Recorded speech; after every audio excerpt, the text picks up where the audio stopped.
Hello and welcome to Taiwan Talks. I'm Inka Vat. Indian BrahMos missile systems are on their way to the Philippines. New Delhi and Manila announced stepping up maritime and defence cooperation, and India's foreign minister declared that New Delhi backs the Philippines, upholding its sovereignty in matters of the sea. We ask about their growing ties, whether India will play a greater role in the South China Sea, and what this means for India's relations with China.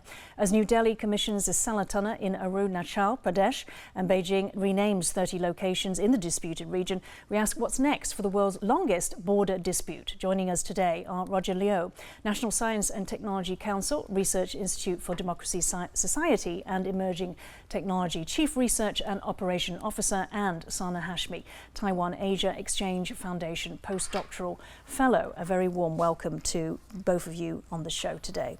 So let's talk about, Roger first, the BrahMos missile system. What will it enable the Philippines to do? The BrahMos missile is the up-to-date supersonic anti-ship missile used currently for the Indian Navy, and it's made jointly by the Indian and the Russians. So this missile actually can intercept and destroy large surface vessels like aircraft carrier, wherever you're from. Mm-hmm. So that actually will give them Philippines armed forces a deterrence force against the Chinese threat from its navy, and it can be launched either on the ship or on the land-based devices. So it will empower the Philippine armed forces very much. Okay, Sana, so what sort of message do you think the Chinese are getting from this?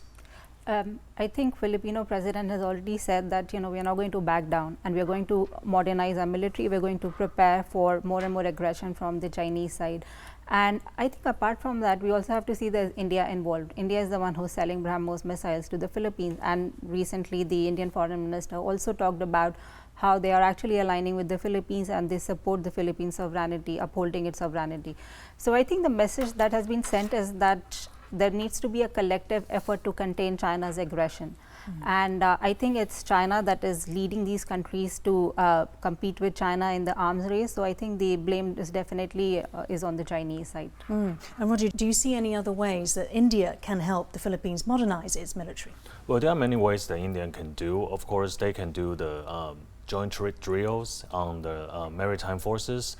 They can have port calls. They can have transformation of the defense technology, or the Indian side can raise the credit line for the Filipinos to purchase the weapons from the Indian side. So there are many ways they can do. Many of those they're actually already doing, aren't they? Yes, they are doing that with Vietnamese, but now they are focused more on the Filipino forces. So no, I mean it's already in train, these steps, these measures with the Philippines, the line of credit. I would say it's going on for now. Yes, it's stepping up and elevated. Yeah. Okay.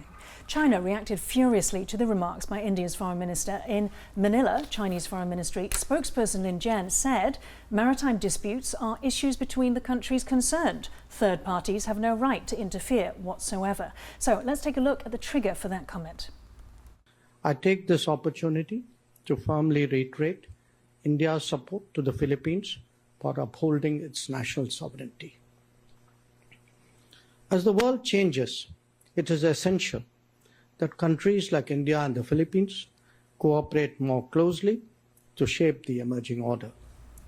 Sana, so he said it there, as the world changes, it's essential for India and the Philippines to cooperate more closely. You spoke about, more of an allied response.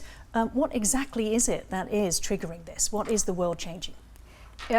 It's more about how China has been aggressive with both the Philippines, India, as well as Taiwan. So there is definitely a need to cooperate, engage with each other and see how they could contain China's aggression. But apart from that, if you look at India's approach towards Southeast Asia as a whole and Philippines is a very important country for India. India for a very long time has been trying to convey to the Philippines that we are friends and India is a reliable partner.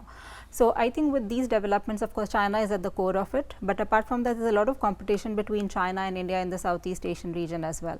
So India is also trying to step up its game to become a more reliable security provider, partner to the Philippines as well as other countries in the region. So, Roger, do you think the Chinese argument holds that, this is not for third parties?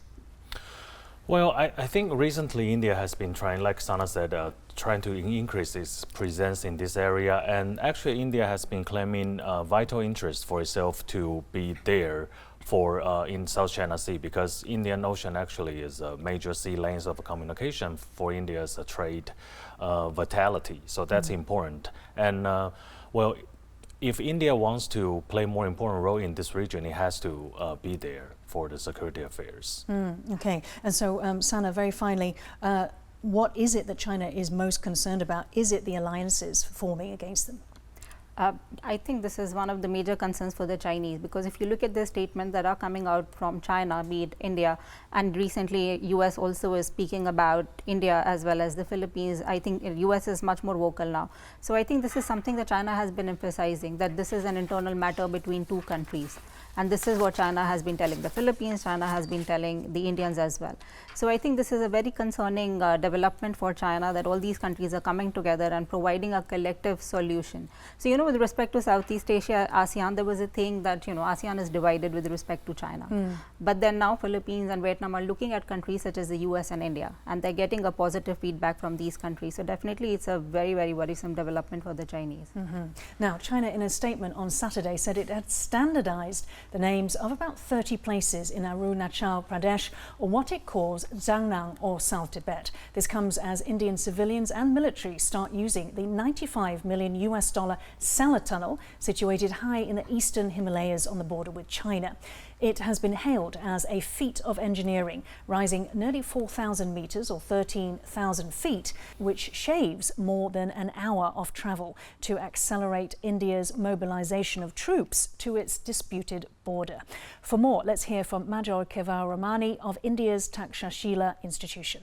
I think it's a really, really important piece of infrastructure, which is something that has been long desired in India. If you look at this area where the tunnel is, if you look at Arunachal Pradesh, which is bordering China, the tunnel is extremely important to ensure all-weather connectivity for, you know, the mainland, for Tawang with Guwahati in Assam, but also for the Indian troops to be moving at the border. This is a place which is very high altitude, around 13,000 feet. We've got around a 3,000 meter tunnel that we've now built. It's a bi-lane tunnel. It allows for all-weather movement. It allows for heavy vehicles to move. So in terms of speed of access for Indian soldiers to what is an important border area, this is a game-changing sort of tunnel, right? We need much more to be able to beef up the infrastructure in the border.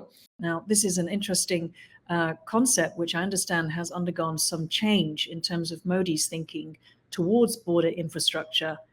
Look, I think that this is part of a shift in Indian thought processes from, you know, a few decades ago. I would not just credit the current government, although the current government has done, the Modi administration has done significant work in beefing up border infrastructure across the border with China. But I think that there was a strategic mindset in India in the past that a poor border infrastructure, given the nature of the terrain across India's sort of boundary with China, makes it difficult for an invasion to take place and reduces the speed of invasion and can possibly be a deterrent. Under the Modi government, what we've seen is significant money being put into border infrastructure with new bridges, new roads, new tunnels, new helipads, airports. The key part is that you're catching up after realizing that China has essentially built a tremendous infrastructure capability across the border, which has allowed it to deploy troops and heavy assets far more quickly. That was Manoj Kelvarami of India's Takshashila institution speaking with me earlier. So let's take a look at Chinese comments on the issue of Arunachal Pradesh. 藏南地区自古以来就是中国的领土，这是不容否认的事实。哪来的什么阿鲁纳恰尔邦？美方在挑动他国争端、实现一己私利方面，有着很差的历史记录。国际社会对此看得很清楚。中印之间有着完善的涉边机制和沟通渠道，双方有能力、有意愿通过对话协商妥处边界问题。Now, on China renaming 30 locations in the disputed territory, India Foreign Ministry spokesperson Radhir Jaswal pushed back with this. Assigning invented names will not alter the reality that Arunachal Pradesh is and has been and will always be an integral and inalienable part of India. And Foreign Minister S. Jaishankar told reporters, "If I change the name of your house, does it become my house?" Sana, tell us about the backdrop to this. Why is Arunachal Pradesh such a disputed territory? Arunachal Pradesh is India's territory, then I would definitely refute the claims of the Chinese ministry spokesperson. It has been in India's control since time immemorial. But with respect to India-China boundary dispute, eastern sector there was not a lot of development. So it was primarily the western sector that was in the news, specifically after Galwan clashes. And the major standoff that took place in the eastern sector was in 1986. So from 1990s till even 2020, what we saw that India was traditionally viewed as a friend, as a partner, and the boundary dispute was viewed as something that is just about differing perception of the line of actual control. But the things started changing after 2020, after the Galwan clashes. And now recently, specifically since last year, we are seeing that China is racking up tensions in the eastern sector as well, and Arunachal Pradesh. But it all started in 2006 when the then Chinese ambassador to India, he started claiming the entire state of Arunachal Pradesh, and he said that not just Tawang, the entire state of Arunachal Pradesh is Chinese territory. And Tawang is a very important area for China strategically. And I think it's primarily because China is so insecure about Tibet, even though there were a lot of countries that have acknowledged the control of China on Tibet Autonomous Region. But despite that, the Chinese call Arunachal Pradesh as southern Tibet.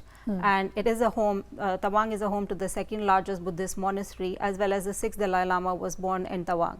So I feel that their repeated claims on Arunachal Pradesh is primarily linked to their Chinese claim on Tibet. And I think there is a way that, if we somehow get a control over Tawang, over Arunachal Pradesh, it will also consolidate their claim on Tibet as a whole further. So I think this is the crux of their claims on Arunachal Pradesh. Roger, let's go into it a little bit more of the history. As Sana said, it's been part of Indian territory time immemorial. Let's talk about the early 1900s and the British involvement. Well, Arunachal Pradesh was created because of a McMahon line laid down by the British colonizers. So for a long time, India and China, or India and the British India and the Qing government has been happy to use that as a natural borderline, because it lies on the ridge of the mountains. So it's a natural one. Yeah. Is the border between India and Tibet? India and Tibet. Yeah. Okay. So, after the war, 62 war, actually, the Chinese side and the Indian side has made different claims. And the Indian side actually controls the Arunachal Pradesh, which is what the Chinese call the Zangnan area, while the Chinese side has controlled the Aksai Chin on the western sector of the border, or the line of actual control. And that was taken during a war? Aksai Chin. Aksai Chin was, Aksai Chin was, most of the Aksai Chin was occupied by the Chinese in front of the war, But, the border lines or the line of actual control has not been clear on the two sides. So there is not a legal border between the two sides. And what happens to the Taiwan area is that it was just like Sana had mentioned, it was the birthplace of the 6th Dalai Lama. So it can be used as a very important politically symbolic place for China, because the next generation of the next Dalai Lama can be born there, right? So if the next Dalai Lama was born on the Indian territory, that means a lot to the Indian side. The India can claim the control or the more involvement, political involvement of the Tibet area. So that actually is a key strategic area that China want to swap with India via some proposals years before. But the Indians have refused this proposal. So this got stuck. So now the Indian authorities have completed the tunnel and to link to reach out to the Taiwan area more easily. So that actually gives the Indian control of the area. Sana, you want to add to that? Yeah, I think specifically about the tunnel, it's a big development for India, and India's Prime Minister inaugurated the tunnel, and I think this is one of the reasons why they have renamed 30 more places around Arunachal Pradesh. But I think this tunnel is very important because for several years the border infrastructure at the Indian side was not as developed as the Chinese side, and also because the terrain on the Indian side is much more difficult than the Chinese side. So definitely it's an all-weather connectivity tunnel, as well as it will definitely facilitate more and more swift deployment of troops to Tawang and other strategic areas that are closer to the LAC. So definitely this is another development that is also worrisome for China, because it's just not Philippines who's buying BrahMos. India is also developing its military capabilities and border infrastructure. So Sana, the US State Department recently in March said that the US identified Arunachal Pradesh as Indian territory. So how significant is that the US does recognize it as Indian? I think India's policy with respect to its dispute with China has been that it's a matter between India and China.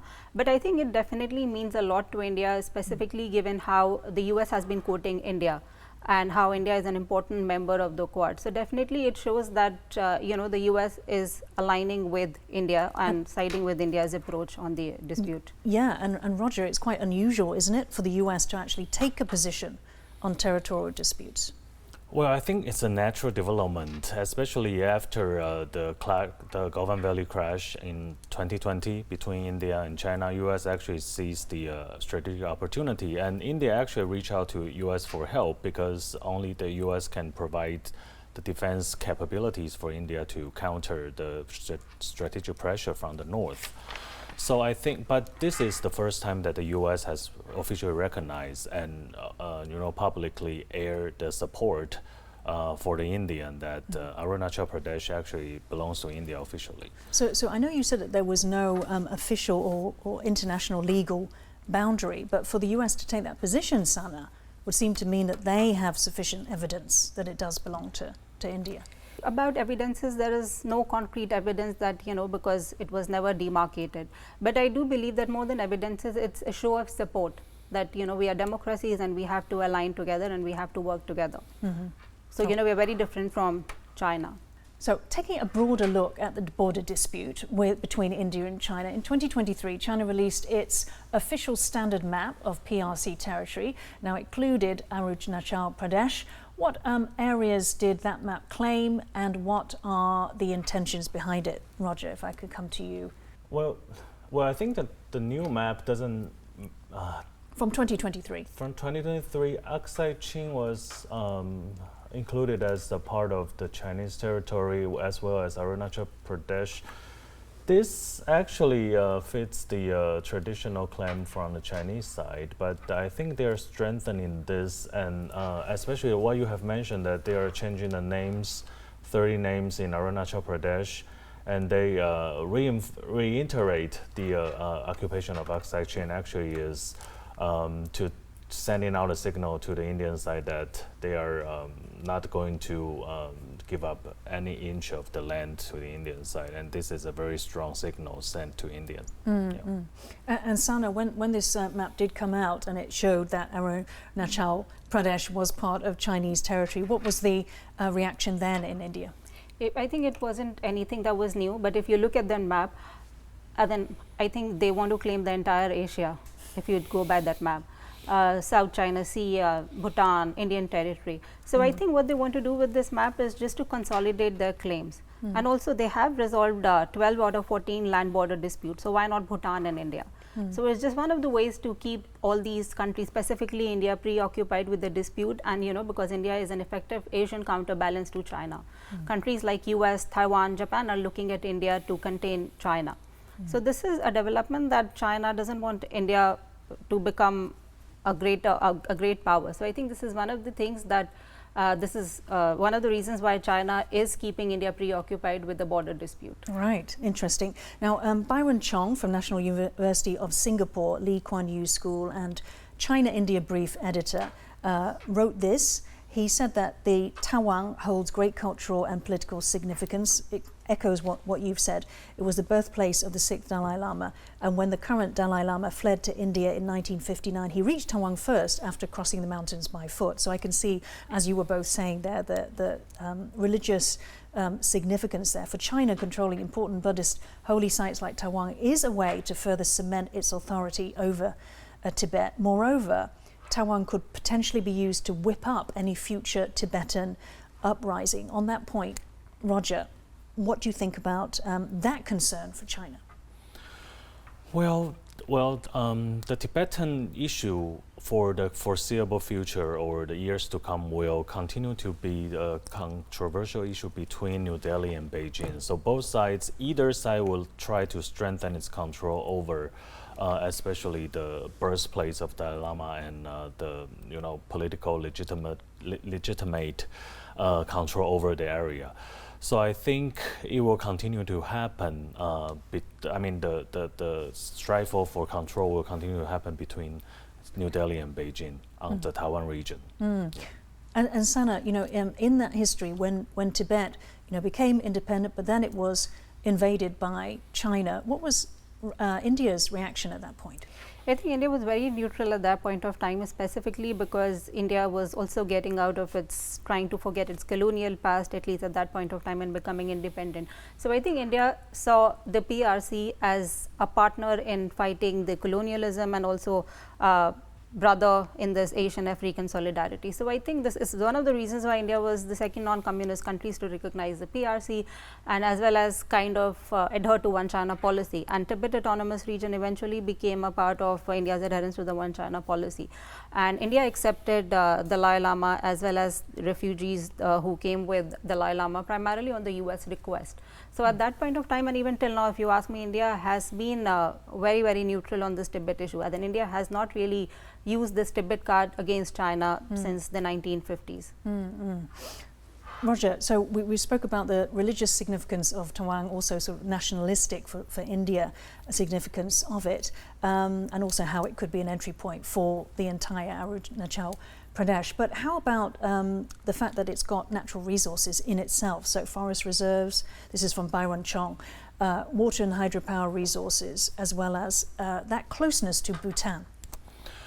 Well, Arunachal Pradesh is the origin of the Brahmaputra River, where we got the BrahMos, the missile that we mentioned. BrahMos, the first Brah is the Brahmaputra River, and the Mos is the Moscow River. So apparently India used this as the symbol of their nationalism, where the whole culture is from. So that tells its importance. So the Brahmaputra river is very important culturally and as well as hydraulically. It has abundant potential to generate electricity. So both sides want to control the river, the upstream of the river. It is originated from the Tibetan plateau and goes through the Assam state and finally goes to the Indian Ocean. So that's very important. And for the Bhutan region that you have mentioned, actually the closeness is very important because if you remember in the year of 2017, when the two sides, India and China, had clashed over the Bhutan, the Doklam region, actually it's very close to Bhutan and very close to the Brahmaputra River as well. So it's strategically, it's very important for two sides to secure the control over that. And finally, it's very close to what we call the Chicken Neck area that connects the Seven Sisters state of India and the mainland of India. That being said, if there's a war between India and China, anyone who can cut that area can separate the mainland India with the borderland India. So this is a place that the Indian Army and Armed Forces want to secure control as well. So that's very important. Right, I'm beginning to see exactly how strategic this area is, Sana. So there have been more than 20 meetings between the Chinese and Indian militaries, but not only has nothing been resolved, but tensions are actually rising. So what's next? The talks have been happening for at least 30 years now, consistent talks and specifically military talks, special representative talks, but nothing has come out of it. But now what has changed is India's approach has changed. So on April 1st, India and China completed 74 years of diplomatic relations. It is a big development, but there was no message, no acknowledgement from the Indian side. That actually shows what Minister Jaishankar has said, that the relations are abnormal. And the relations could only be normalized when there are genuine addressing of concerns from the Chinese side that China is not willing to do. So I do not really see any rapprochement, reconciliation between India and China happening anytime soon. So I think we are in a phase where there is going to be more and more tensions and there's going to be more war of words. And so does that harden attitudes within India to maybe support the Philippines more? I think it's one of the motivations for sure, but apart from that, Southeast Asia, Philippines are very important for India, and I feel that India has chosen its side, and the side is definitely against China. Okay, we're going to have to end it there. Thank you so much, Roger Liu and Sana Hashmi, for joining Taiwan Talks. If you liked our show, please search for us on YouTube, give us a thumbs up and hit subscribe to our channel. Thank you for watching our show today. Stay safe and see you next time.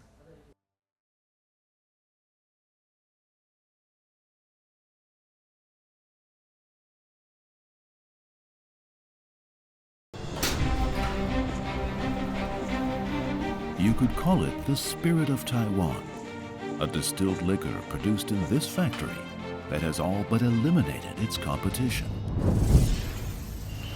45,000 liters are consumed across the island every day. That's 80% of all spirits. 这是其他的工厂或其他酒厂所不能媲美的。 What makes it so special? Centuries of experience at the stills. Hidden tunnels where the spirit is aged. The steadfast heart of the Kinmen Islands. 像照顾小孩一样，更用心的在照顾。 It's called Gaoliao. It's the treasure of the island. Despite its humble wartime beginnings, and it's all made inside this amazing mega factory.